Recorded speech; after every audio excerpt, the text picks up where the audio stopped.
History, Misteri. Mari kita bahas kejadiannya.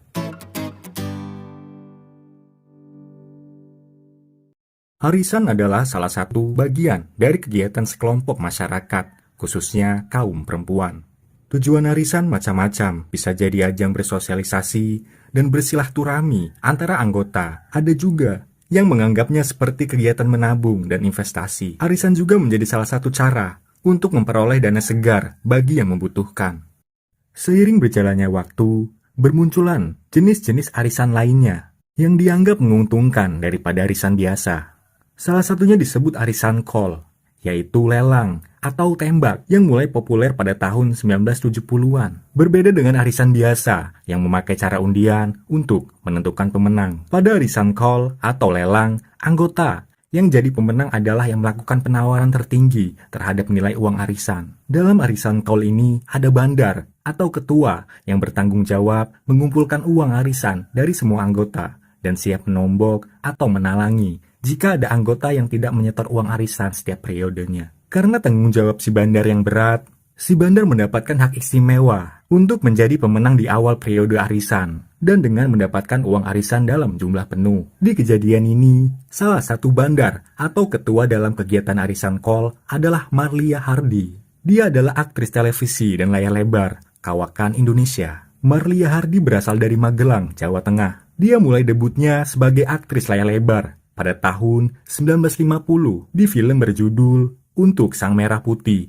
Pada tahun 1962, Maria membintangi film berjudul Petir Sepanjang Malam dan memenangkan Piala Citra untuk pemeran pembantu wanita. Hingga tahun 1970-an, dia sudah membintangi sekitar 50 film dan sebagian besar perannya sebagai ibu. Kepopuleran Marlia sebenarnya diperoleh bukan lewat layar lebar, melainkan lewat layar kaca pada tayangan Sandiwara Keluarga Marlia Hardy di TVRI. Serial Sandiwara itu pertama kali tayang di TVRI pada Juni 1972 yang awalnya berjudul Cerita Keluarga Baru, namun kemudian diganti menjadi Keluarga Marlia Hardy. Sandiwara itu berkisah tentang kehidupan sehari-hari sebuah keluarga. Pemeran utama Marlia Hardy berperan sebagai Bumar, ibu rumah tangga yang baik hati, lembut, dan bijak. Selain itu juga ada Awal yang menjadi suami Bumar dan 3 anak mereka, Didu, Kiki, dan Ruri, serta seorang PRT yang dipanggil Bik Sopi. Tayangan Sandiwara itu sangat populer di masanya. Marlia Hardy sebagai pimpinan grup Sandiwara melakukan hampir semua detail Sandiwara, mulai dari mencari ide cerita, menulis naskah, menjadi sutradara, sekaligus menjadi pemain utama. Marlia dikenal dekat dengan para pemain lainnya. Dia sudah dianggap sebagai ibu dan tempat mengadu. Meski terkenal sebagai aktris, Marlia Hardy sama seperti pekerja-pekerja seni lainnya yang pada masa itu mendapat bayaran kecil. Meski sebenarnya Marlia banyak ditawari membintangi iklan yang bayarannya lumayan, tapi dia tidak boleh sering-sering menerimanya. Karena kalau dirinya terlalu banyak tampil di iklan, penonton akan bosan dan nantinya akan berdampak negatif pada popularitas Sandiwara Keluarga Marlia Hardy. Meski begitu, Marlia dikenal royal. Dia sering mengajak teman-temannya makan di restoran dan memberi mereka hadiah-hadiah mahal.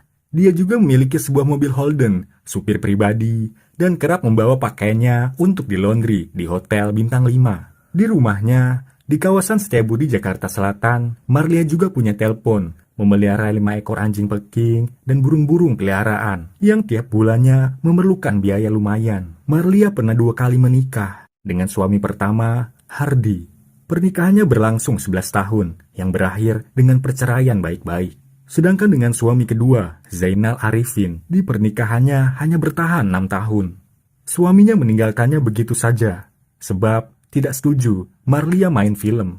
Sang suami lalu berangkat ke Jepang, menikah lagi di sana, dan bermukim di sana juga. Marlia memiliki 2 anak, yaitu Prihara Revianti yang biasa dipanggil Ra, dan Tunggal Baskoro. Ra sudah bekerja di TVRI dan tinggal di Jakarta bersama Marlia, sedangkan Tunggal tinggal di Magelang.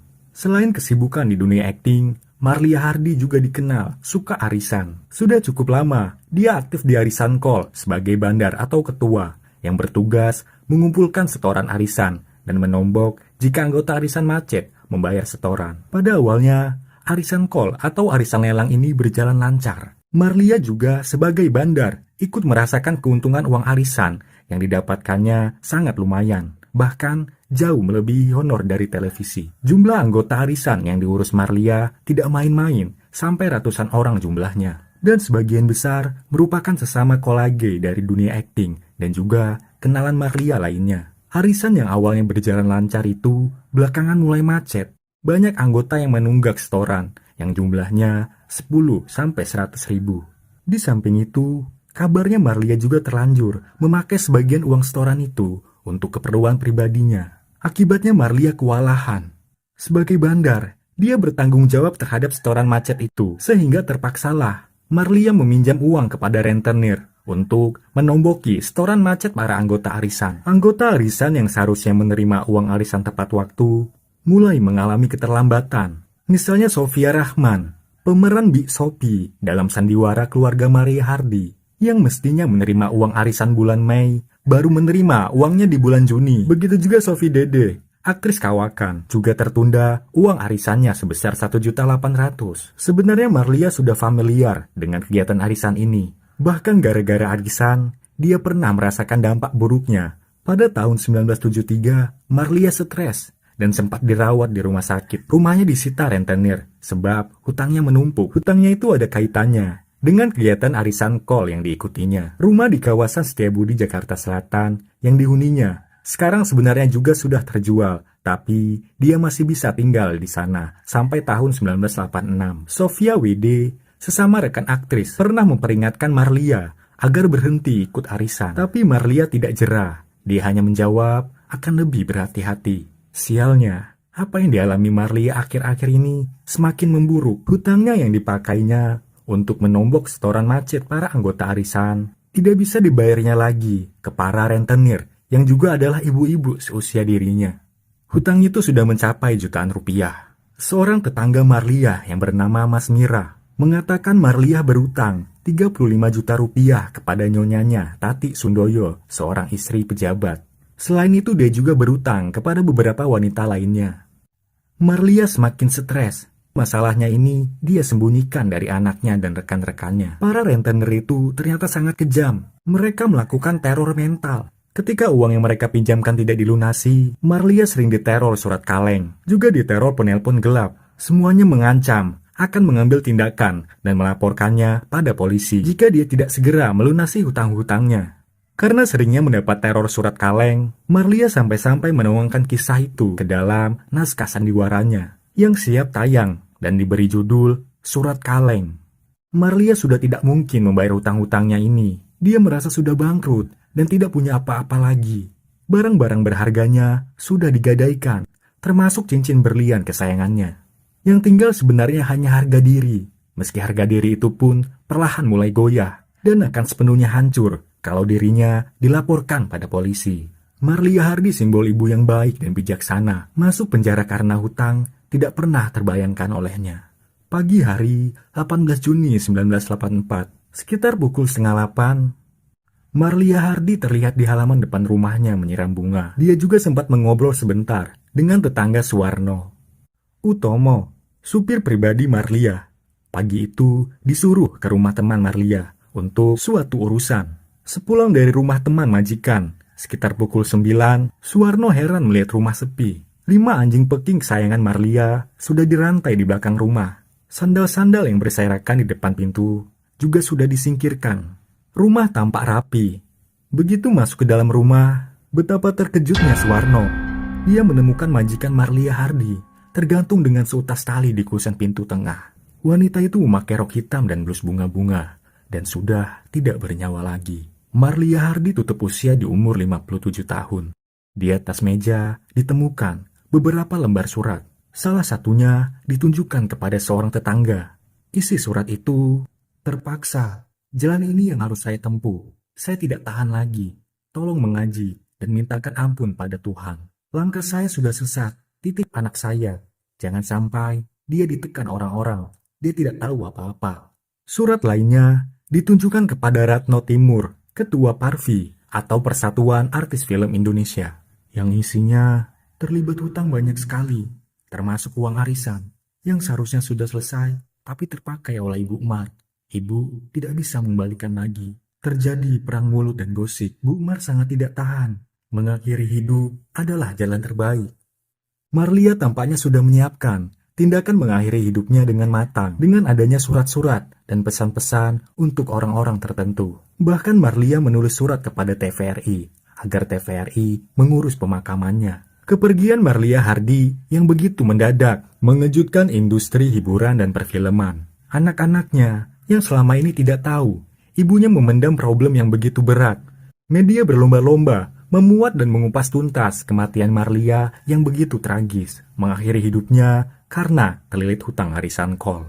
Polisi turun tangan menginvestigasi kasus kematian ini. Dikhawatirkan Marlia tewas akibat penganiayaan dari pihak-pihak yang marah padanya. Tapi berdasarkan hasil visum, tidak ditemukan tanda adanya penganiayaan dan pembunuhan. Penyebab kematian adalah jeratan pada leher yang menyebabkan Marlia tidak bisa bernafas dan akhirnya meninggal. Surat-surat yang ditulis Marlia setelah diteliti juga dianggap otentik. Tulisan tanda tangan dan gaya bahasa dinyatakan sama dengan tulisan Marlia. Disimpulkan, Marlia mengakhiri dirinya akibat tidak kuat menanggung beban hidup berupa hutang yang menumpuk akibat arisan Kol. Ribuan orang mengantar Marlia Hardi ke peristirahatan terakhir di pemakaman Karet Bifak, Tanah Abang, Jakarta Pusat. Rekan-rekannya, sesama artis tidak tahu persoalan yang dihadapi Marlia hingga berakhir dengan mengakhiri hidupnya. Mereka hanya mengenal sosok Marlia yang keibuan, ramah, suka menolong, bijaksana, dan taat beribadah. Sama seperti perannya di Sandiwara TV selama ini. Akibat maraknya arisan Kol ini, beberapa tahun sebelum kematian Marlia Hardi, sebenarnya Polda Metro sudah melancarkan aksi kemanusiaan untuk mengatasi arisan Kol karena banyak kasus-kasus yang menimbulkan kisruh di tengah masyarakat. Namun, yang paling tragis dan diketahui luas adalah kematian Marlia Hardi yang terakhir kaitannya dengan arisan Kol. Sampai sekarang, kegiatan arisan tidak pernah berhenti di tengah masyarakat. Sekian, terima kasih.